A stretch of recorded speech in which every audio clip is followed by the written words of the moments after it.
दोस्तों, रक्षाबंधन के दिन सोमवार का व्रत रखें या नहीं? बहुत सारे लोगों को इस बार कंफ्यूजन है और बहुत सारे लोग सोच रहे हैं कि इस बार रक्षाबंधन के दिन सोमवार का व्रत पड़ रहा है, तो क्या यह व्रत सभी को रखना है या नहीं रखना है, और रखना है तो किस समय तक राखी बांधने का शुभ मुहूर्त क्या रहेगा, भद्रा का समय क्या रहेगा, सब कुछ आज की वीडियो में आपको बताने वाले हैं। तो बिल्कुल भी आप वीडियो को मिस ना करें। साथ ही साथ कुछ ऐसी गलतियां हैं जो रक्षाबंधन वाले दिन आपको बिल्कुल भी नहीं करनी है, क्योंकि इस दिन भद्रा का भी साया है और साथ ही साथ रक्षाबंधन का जो दिन है यह पड़ गया है सोमवार के दिन। तो जिन जिन लोगों ने सावन के महीने में व्रत रखा है वो लोग तो इस वीडियो को बिल्कुल भी मिस ना करें। तो चलिए जान लेते हैं कि सावन सोमवार का व्रत यानी कि जो रक्षाबंधन के दिन पड़ रहा है, क्योंकि यह 5वां सोमवार है, तो यह व्रत किन किन लोगों को रखना है, नहीं रखना है, सब कुछ आज की वीडियो में आपको बताएंगे। तो देखिए, सबसे पहले आपको बता दें, सावन माह की पूर्णिमा तिथि यानी जिस दिन पूर्णिमा होती है उस दिन रक्षाबंधन का पर्व मनाया जाता है। तो इस बार जो रक्षाबंधन का पर्व है वह 19 अगस्त को पड़ रहा है। इसी दिन पूर्णिमा तिथि भी है और यह जो दिन पड़ रहा है यह सोमवार का दिन पड़ रहा है, जो कि देवों के देव महादेव का है। अब जिन जिन लोगों ने सावन का व्रत रखा है, सावन सोमवार का, तो वो लोग सोच रहे हैं कि हमें रक्षाबंधन वाले दिन व्रत को रखना है या नहीं रखना है, और रखना है तो किस समय तक रखना है, और यह व्रत हमें किस समय खोलना है। तो देखिए, सबसे पहले आपको बता दें कि सावन का जो महीना होता है यह पूरा का पूरा महीना बहुत ही पावन और बहुत ही पवित्र होता है। साथ ही साथ सावन में पड़ने वाले जितने भी सोमवार होते हैं ये महादेव को समर्पित होते हैं, क्योंकि सावन का महीना ही एक ऐसा महीना होता है जिसमें महादेव अपने भक्तों की मनोकामना को पूरा करते हैं, उनके जीवन से दुखों और कष्टों को दूर करते हैं।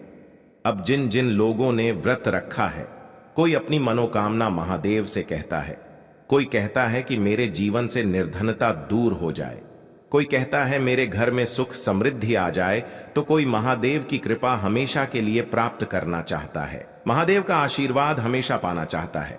तो देखिए, हम सभी चाहते हैं कि महादेव की कृपा हम पर बरसती रहे, कभी भी हमारे घर में धन की कमी ना हो, कभी भी हमारे जीवन में दुख ना आए, कष्ट ना आए, और कभी भी हमें अपने जीवन में किसी चीज के लिए भी परेशान ना होना पड़े। तो देखिए, सबसे पहले आपको बता दें कि सावन महीने के जितने भी सोमवार होते हैं ये बहुत ही चमत्कारी होते हैं, और ऐसा समझ लीजिए कि आपके भाग्य को चमकाने का काम करते हैं, क्योंकि यहां पर आपको सीधे सीधे महादेव का आशीर्वाद मिलता है। और सावन महीने में पड़ने वाले जितने भी सोमवार होते हैं यह बहुत ज्यादा फलदायी होते हैं। मतलब एक एक सोमवार सावन के महीने का अपने आप में बहुत बड़ा और बहुत ही उत्तम होता है। और जो लोग अपने जीवन में सुख समृद्धि को बढ़ाना चाहते हैं, धन को प्राप्त करना चाहते हैं, महादेव की कृपा प्राप्त करना चाहते हैं, अपनी कोई अधूरी मनोकामना को पूरा करना चाहते हैं, वो लोग सावन सोमवार के दिन और रक्षाबंधन के दिन कुछ ऐसी गलतियां हैं जिन्हें भूल कर भी नहीं करेंगे। तो चलिए सबसे पहले बात कर लेते हैं कौन कौन सी चीजें हैं जो आपको रक्षाबंधन के दिन नहीं करनी है। सबसे पहले तो आपको भद्रा के साय में, यानी जिस समय भद्रा है उस समय आपको भूलकर भी रक्षाबंधन नहीं मनाना है, राखी नहीं बांधना। तो देखिए, साल 2024 में रक्षाबंधन 19 अगस्त 2024 को मनाया जाएगा। भाई बहन का रिश्ता अटूट रहे, इसके लिए शुभ मुहूर्त में ही राखी बांधना चाहिए, और भद्रा काल में भूलकर भी राखी नहीं आपको बांधनी है। इस साल रक्षाबंधन पर भद्रा का साया मंडरा रहा है, तो भूलकर भी आपको भद्रा के समय में राखी नहीं बांधनी है। और भद्रा कब तक रहेगी इसके बारे में भी आपको वीडियो में बताए हैं। देखिए, आपको बता दें कि सावन माह की पूर्णिमा तिथि जो होती है, जिस दिन हम रक्षाबंधन का त्योहार मनाते हैं, तो पूर्णिमा तिथि 19 अगस्त के दिन सोमवार को प्रारंभ यानी सुबह के 3:04 से शुरू हो रही है, और इस तिथि की समाप्ति जो होगी वो 19 अगस्त को ही रात 11:55 पर हो रही है। सावन माह की पूर्णिमा पर रक्षाबंधन मनाया जाता है, और भद्रा का साया जो है वह सुबह के समय में है। सुबह के टाइम पर किसी को भी रक्षाबंधन का त्योहार नहीं मनाना है, मतलब अपने भाइयों को राखी नहीं बांधनी है। अब बात कर लेते हैं कि रक्षाबंधन का शुभ मुहूर्त क्या है। किस समय राखी बांधनी है? तो देखिए, आपको बता दें कि राखी बांधने का जो शुभ मुहूर्त है वो दोपहर 2:07 से रात्रि में 8:02 तक रहेगा। यानी 2:07 के बाद से आप किसी भी समय राखी बांधे, लेकिन रात में 8:02 से पहले पहले आपको राखी बांध देनी है। वहीं प्रदोष काल में यानी शाम 6:57 से रात 9:01 तक भी राखी बांधना शुभ रहेगा। यानी उस समय भी आप राखी बांध सकते हैं, लेकिन 8:02 तक का जो समय है यह बहुत ही शुभ मुहूर्त है। राखी बांधने के लिए 2:07 के बाद से आप किसी भी समय अपने भाई को राखी बांधे और साथ ही साथ 8:02 से पहले पहले कोशिश करें कि आप राखी का त्योहार जो है, रक्षाबंधन जो है, इसे मनाएं। तो देखिए, भद्रा का जो समय है वह क्या है, किस समय से शुरू हो रही है। तो देखिए, आपको बता दें कि सुबह में 5:53 पर इसकी शुरुआत हो रही है और उसके बाद यह दोपहर 1:32 तक रहेगा। इस समय भद्रा का साया पाताल लोक में है। इस समय पर रक्षाबंधन का त्योहार नहीं मनाया जाता है और बहनें अपने भाइयों की कलाई पर राखियां नहीं बांधती हैं, क्योंकि यह जो समय होता है इसे शुभ नहीं माना जाता है। अब इसके पीछे का कारण भी आपको बता देते हैं कि भद्रा काल में राखी क्यों नहीं बांधी जाती है और इससे होता क्या है। तो देखिए, आपको बता दें कि भद्रा काल में ही पौराणिक कथा में लिखा हुआ है कि भद्रा काल में ही लंकापति रावण को उसकी बहन ने भद्रा काल में राखी बांधी थी और उसी साल, जिस साल राखी बांधी थी, उसी साल प्रभु राम के हाथों रावण का वध हुआ था। इसी कारण से भद्रा काल में कभी भी राखी नहीं बांधी जाती है।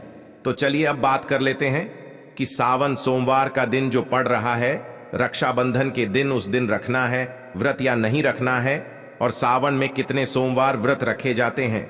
तो देखिए, आपको बता दें कि सावन में आने वाला प्रत्येक सोमवार का दिन जो होता है यह बहुत ही महत्वपूर्ण होता है और सावन में जितने भी सोमवार पड़ते हैं उन सारे सोमवार में ही आपको व्रत रखना पड़ता है। अब अगर आपने सारे व्रत रखे हैं, सोमवार के मतलब हर सोमवार को रख रहे हैं, तब भी आपको आखिरी सोमवार के दिन व्रत रखना है। जो आखिरी सोमवार है 19 अगस्त को, उस दिन। और बहुत सारे लोग ऐसा भी करते हैं कि पहले दिन व्रत रख लेते हैं और जो आखिरी सोमवार होता है, यानी आखिरी सोमवार होता है, उस दिन व्रत करते हैं। अब देखिए, बहुत सारे लोग सोच रहे हैं कि हमने तो शुरू से सारे ही व्रत किए हैं, तो हमें रखना है या नहीं। तो देखिए, जितने भी आपने अभी तक व्रत किए हैं, 4 व्रत किए हैं। सोमवार के आपको बता दें कि रक्षाबंधन वाले दिन जो सोमवार पड़ रहा है यह बहुत ही महत्वपूर्ण सोमवार है, बहुत ही बड़ा सोमवार है। तो इस दिन भी आपको व्रत जरूर रखना है, क्योंकि पूर्णिमा का दिन भी पड़ रहा है। यह दिन बहुत उत्तम है और इस दिन व्रत रखने से सुख, धन, वैभव, मान, सम्मान, यश, कीर्ति सब कुछ आपको मिलता है। और आपकी अगर कोई भी ऐसी इच्छा है, कोई भी विश है जो अभी तक अधूरी है, या फिर आपकी कोई भी मनोकामना जो आप पूरी करना चाहते हैं, तो इस दिन आपको बिल्कुल व्रत रखना है। क्योंकि आपको बता दें कि अगर आप सावन में पड़ने वाला जो लास्ट सोमवार होता है, सावन के महीने का, उस दिन व्रत नहीं रखते हैं, तो आपने जितने भी व्रत किए हैं उसका पूरा फल आपको नहीं मिलता है। तो इस दिन तो आपको व्रत जरूर रखना है। इसी के साथ आपको बता दें, अगर आप सावन सोमवार का व्रत रखते हैं और रक्षाबंधन के दिन यह व्रत रख रहे हैं, तो आपको बता दें कि इस व्रत में एक समय भोजन ग्रहण किया जाता है। आप एक समय भोजन ग्रहण कर सकते हैं। इस साल राखी बांधने का जो शुभ मुहूर्त है, आप सभी जानते हैं कि दोपहर 1 बजे के बाद से शुरू होगा।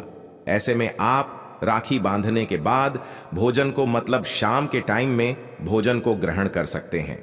लेकिन एक चीज बिल्कुल ध्यान रखनी है आपको कि बिल्कुल भी आपको प्याज और लहसुन जो होता है, ऐसा खाना, ऐसा भोजन ग्रहण नहीं करना है। तो आज की वीडियो में आपको बहुत ही अच्छे से समझाने और बताने का प्रयास किया है। कुछ भी आपको पूछना हो, कुछ नहीं समझ आया हो, तो कमेंट बॉक्स में आप पूछ सकते हैं। हमारी वीडियो को लाइक करके चैनल को जरूर सब्सक्राइब कर लें।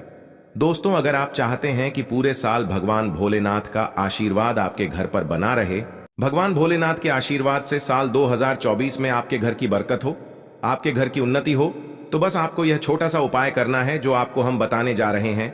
देखिए, कल सोमवार के दिन सुबह आपको अच्छी तरीके से नहा लेना है, सफेद कपड़े पहनने हैं, क्योंकि भगवान भोलेनाथ की पूजा में जब भी सफेद रंग के कपड़े पहने जाएं, वह पूजा तुरंत सिद्ध हो जाती है। अब आपको एक लोटा लेना है, तांबे का, उसमें भर लेना है गंगाजल। गंगाजल मार्केट में बड़ी आसानी से आपको मिल जाएगा। अब आपको इसी एक लोटे जल को लेकर भगवान भोलेनाथ के मंदिर जाना है और ध्यान रखिएगा शिवलिंग पर अपना मुख उत्तर की तरफ रखिएगा, क्योंकि शिवलिंग के उत्तर की तरफ भगवान भोलेनाथ और माता पार्वती जी का वास होता है। अभी इस एक लोटे जल को आपको अपने हाथों से धीरे धीरे शिवलिंग पर अर्पित कर देना है। अब जब यह पूरा लोटा आपका जल से खाली हो जाए, तब शिवलिंग से गिरते हुए थोड़े से जल को अपने लोटे में भर लीजिए और इसी जल को लाइए अपने घर पर इसका छिड़काव कर दीजिए।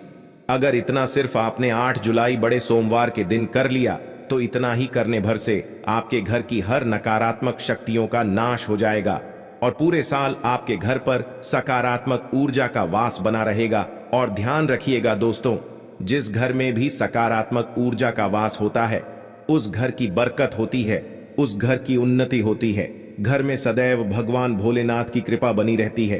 तो इस उपाय को करना मत भूलिए।